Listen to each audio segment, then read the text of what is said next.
Merci, Monsieur le Président, Monsieur le Ministre, Madame la rapporteure, mes chers collègues. Depuis de nombreuses années, notre groupe n'a eu de cesse de manifester son hostilité face au développement des communes nouvelles.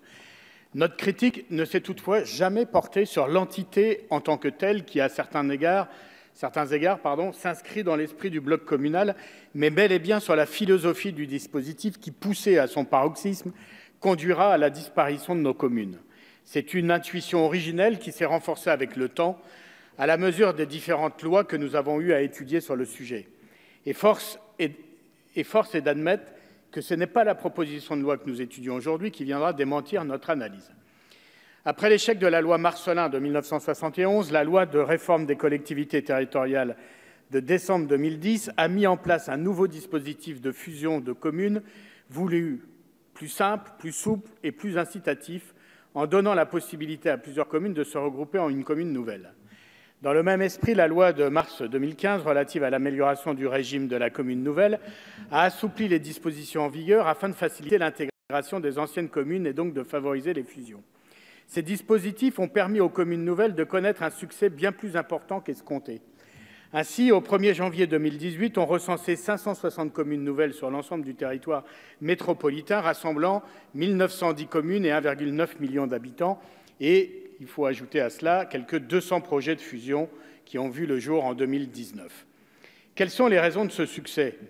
En commission, Madame la rapporteure, dont je salue ici la franchise et l'honnêteté intellectuelle, nous a dit que l'augmentation du nombre des communes nouvelles dépendait avant tout des motivations économiques. C'est un euphémisme. Rappelons à cette occasion que différents textes ont instauré un régime budgétaire dérogatoire pour les communes nouvelles créées avant le 1er janvier 2016, en permettant de stabiliser pendant 3 ans un ensemble de dotations. Rappelons également que la loi de finances pour 2018 a non seulement prolongé ce dispositif d'incitation financière pour les communes créées entre janvier 2017 et janvier 2019, mais a aussi relevé le seuil permettant de profiter de la stabilité de la dotation globale de fonctionnement pendant 3 ans aux communes nouvelles comptant jusqu'à 150 000 habitants.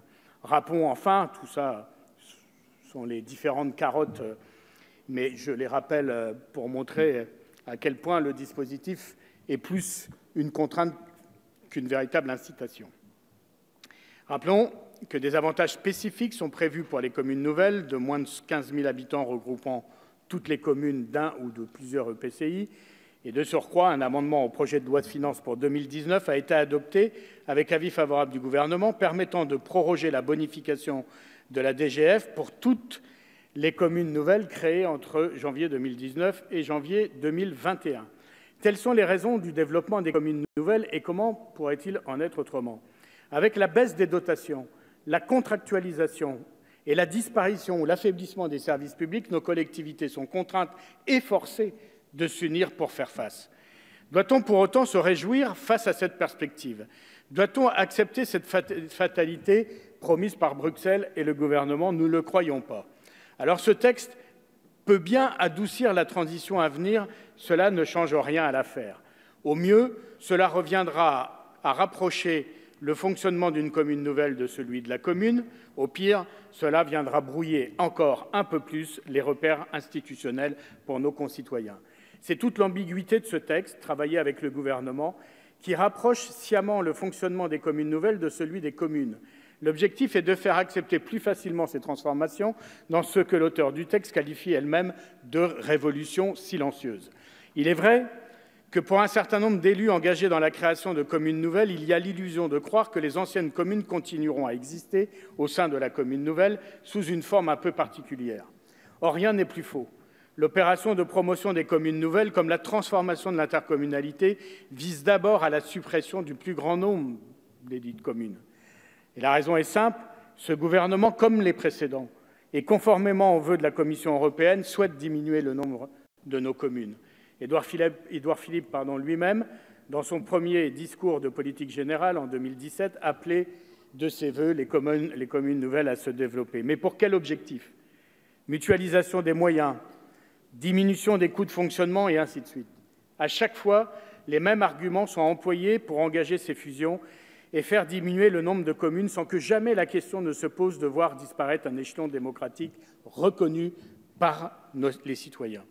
C'est peu dire, en effet, puisque selon une enquête d'opinion, près de 73% des Français se disent ainsi fortement attachés à la commune, loin devant toutes les autres collectivités territoriales que sont le département et la région. En ce qui nous concerne, nous sommes favorables à une coopération entre les communes à la fois volontaire et utile qui aboutisse à un approfondissement de la démocratie locale et au respect de la libre administration communale. Nous revendiquons un attachement très fort aux communes qui sont ancrées dans notre patrimoine institutionnel.